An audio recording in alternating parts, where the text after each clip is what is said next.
Nasihat itu saya abaikan. 3 hari setelah itu terjadi tsunami. Itulah yang menyebabkan saya menangis. Saat itu hati saya belum terbuka. Dan sekarang hati saya sudah terbuka, tapi saya tidak bisa lagi berinfak. Assalamualaikum warahmatullahi wabarakatuh. Alhamdulillahirabbil alamin, wassalatu wassalamu ala asyrafil anbiya'i wal mursalin wa ala alihi wa sahbihi ajmain.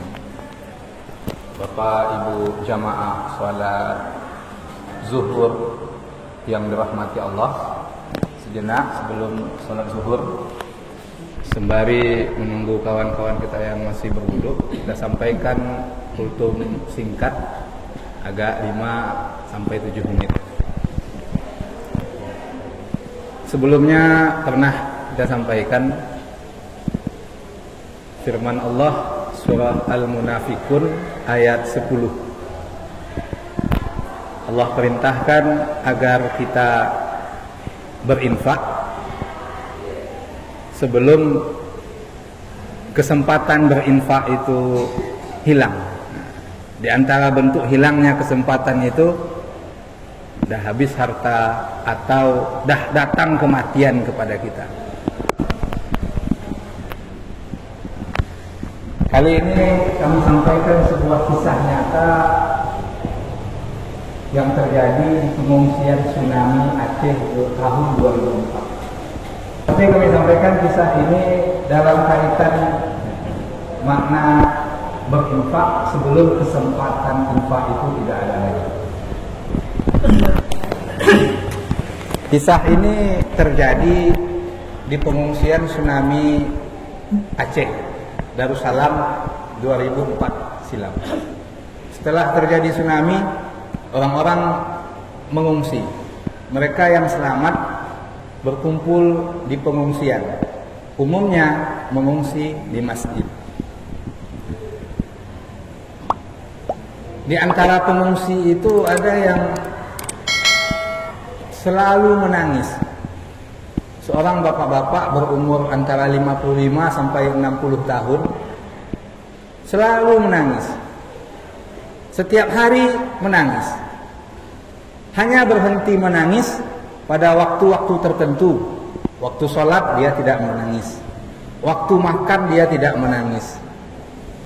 Karena di pengungsian itu makannya bersama-sama. Ada waktu-waktunya. Waktu makan berhenti dia menangis. Waktu mandi dia tidak menangis. Sehingga orang tidak menganggap dia gila. Dia hanya menangis di luar kesibukan rutinitas. Lalu karena dianggap tidak gila, ada yang memberi nasihat. Sabarlah dengan musibah ini. Kita senasib sepenanggungan. Apa yang menimpa kamu juga menimpa kami. Keluarga kita semuanya juga sudah meninggal, sudah hilang. Rumah kita sudah tidak ada lagi, tempat tinggal kita tidak ada lagi, harta kita sudah hanyut oleh tsunami. Tak ada jalan lain selain kita sabar. Itu umumnya nasihat yang diberikan oleh orang. Tapi saat itu nasihat yang diberikan tidak mempan untuk dia. Kenapa? Karena saat itu dia tidak butuh nasihat. Berselang 2 minggu setelah itu dia tidak lagi menangis. Lalu para pengungsi lain menganggap ini aneh. Kenapa ini bapak ini tidak menangis lagi? Sebelumnya dia menangis. Apa yang terjadi? Maka dicari tahulah oleh orang. Salah satu di antara pengungsi itu ada dosen IAIN Arhaniri Banda Aceh. Dicari tahunya, apa sebab bapak ini berhenti menangis? Sampai dapatlah informasi bahwa bapak ini berhenti menangis setelah bertemu salah seorang relawan dari Pulau Jawa. Dicari tahulah relawan ini. Ternyata relawan itu adalah seorang psikolog dari Jakarta. Oleh dosen IAIN tadi ditanyakan ke psikolog ini, Bapak, apa yang Bapak sampaikan kepada pengungsi yang selalu menangis itu? Kenapa dia berhenti menangis? Lalu relawan tadi balik bertanya, apa hubungannya Bapak dengan orang itu? Kenapa Bapak bertanya? kata kawan yang dosen ini, kami tidak punya hubungan apa-apa dengan dia, tetapi kami ingin tahu saja kenapa dia berhenti menangis. Kenapa dia menangis, lalu mengapa dia berhenti menangis. Akhirnya disampaikanlah oleh relawan ini, ya, kami tidak ada sampaikan apa-apa kepada bapak yang menangis itu. Saya hanya suruh dia bercerita, katanya. Lalu saya dengarkan ceritanya.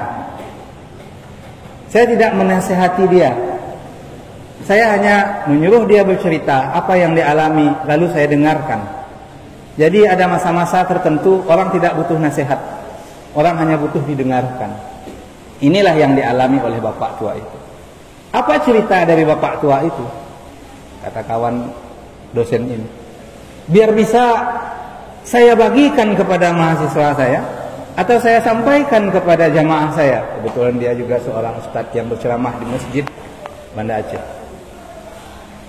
Akhirnya disampaikan, bapak ini adalah satu di antara orang kaya di Banda Aceh.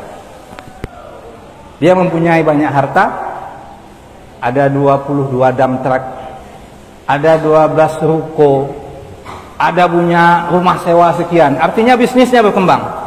Lalu ada orang yang menyarankan, Pak, bagilah harta bapak ini dengan anak-anak bapak, lalu sisanya harta yang untuk bapak infakkan sebagian. Waktu itu hati saya belum terbuka, katanya. Belum terbuka. Nasihat itu saya abaikan. 3 hari setelah itu terjadi tsunami. Itulah yang menyebabkan saya menangis. Saat itu hati saya belum terbuka. Dan sekarang hati saya sudah terbuka, tapi saya tidak bisa lagi berinfak. Inilah penyesalan yang menjadi tangisan oleh seorang pengungsi tsunami 2004 di Aceh Darussalam. Cukuplah itu sebagai pelajaran bagi kita bahwa dalam kehidupan nyata ada orang yang menyesali kesempatan yang telah berlalu, yang tidak mungkin lagi digapai diraih. Cukuplah itu sebagai pengajaran bagi kita agar kita berinfak setiap ada kesempatan kita miliki.